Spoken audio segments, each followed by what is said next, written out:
Hi, my name's Mark Stallard. Welcome to Little Green Man. I'm going to talk today just a little bit about the carbon tax that Brian Pallister has put forward, as he is at least in his own mind, is the official opposition to the federal Liberals.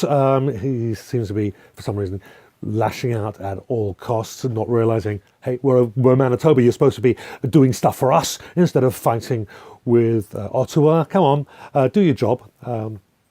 We're talking about the Justin Trudeau has put some laws down. His team has put some laws down that say that every province must reduce carbon emissions, and to help to do that, they're insisting on a levy of $50 a tonne on every province to be in place, incrementally in place by the year 2022. Brian Pallister, and in all his wisdom with all his advisors, have decided to say, no, we're going to give you $25 a tonne. And now what that really means is that he's just saying, no, we're doing our part. You can't touch us, because there was actually a clause in the legislation put forward by the Liberals that said if a province is taking action on its own, then that's kind of like a loophole, a piece of legislation written in there so they can get out of the whole legislation put forward by the Federals. So now the question is there are two things. I think there's one thing that I haven't had any commentator mention on it yet, which I'm going to put my 2 cents on at the end. But why is Brian Pallister so keen on the $25? Now, this article that I'm using for my reference is from the Winnipeg Sun, a source in the description along with anything else I quote. And this article talks about trying to get around the federal law by making the tax, by having a lower levy this time round so that the federals can leave them alone.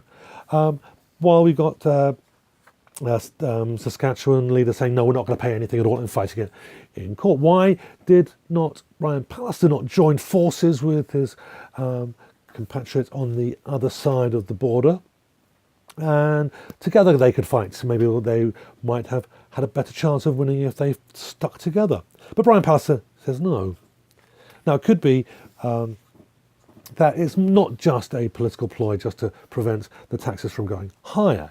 This actually could be a very sneaky way of Brian Pallister making an effort to raise money, because he inherited a deficit, realising he can't cut his way out of this deficit, desperate to bring true on his promise to cut the PST by 1%, and finding that revenue isn't enough to bring the deficit down as he had promised. Now, this levy will bring in about $260 million in revenue from the carbon tax alone. So maybe there's a chance that he wants to take this and use that against the deficit or against some other programs that's taking that money. It's because he's obviously painted himself into an economic corner with the ideology of cutting taxes and cutting services, but saying he can still provide a good quality service, which he's yet to prove. So he needs money to be able to provide quality services. It takes money, and it takes more than just cuts on revenue and on services. He can't borrow it because that's ideologically out of the question. He can't borrow the money. So this is pretty much a free gift of $260 million, as far as I'm aware. There are no guidelines in the federal legislation that say how that money should be spent. So I think that's kind of a little underhanded. It's a little nasty. It's a little disgusting. The whole idea of the 50 tonnes is to lower carbon emissions, not to raise money. And at some point that carbon tax will be meaningless down the road, because it will people will stop using carbon, and it will not bring in that money. That revenue is going to go away. But just like all of the legislation, it's not just blaming Brian Pallister, but Trudeau's legislation as well, and other legislation comes forward saying we're going to raise this money, but there's no real plan of what to do with it. Or actually with legislation in general, there's no real, here's what we'd like to do. There's no arguments, logical or factual arguments about here's how we're doing it, here are the studies that demonstrate why it would be good, and all those things. But there's one party and I'm a little biased as I am a supporter of this party, which is the Green Party of Manitoba, that they do not put any legislation forward, or don't put any policies forward, I should say, without there being a rigorous vetting of the policy. There has to be research, there has to be evidence-based, and there has to be demonstrable that it will work, or it has worked somewhere else, or that there's been enough studies to show that this will be worthwhile. And there always has to be a reason, a point behind it. Now, with the Greens, obviously, this is the Greens' forte. This is where they shine. It's in climate change action. It's in what the best ways to curb the carbon emissions. And actually, a news release was actually put out because of this, because of the $25. James Bedome, leader of the Green Party of Manitoba, said this in the press release: the Climate Change Action Plan.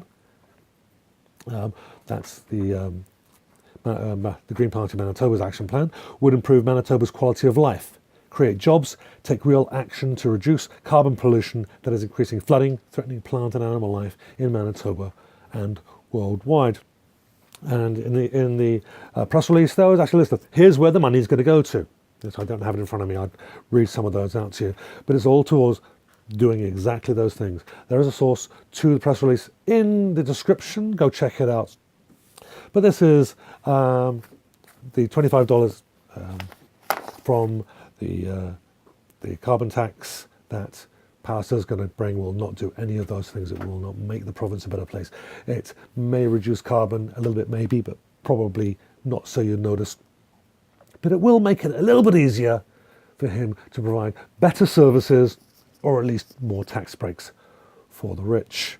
And certainly, maybe it might be enough, but probably not, to allow him to come true on his 1% PST cut. Because, after all, you can't be a conservative unless you've cut at least one tax. Little Green Man.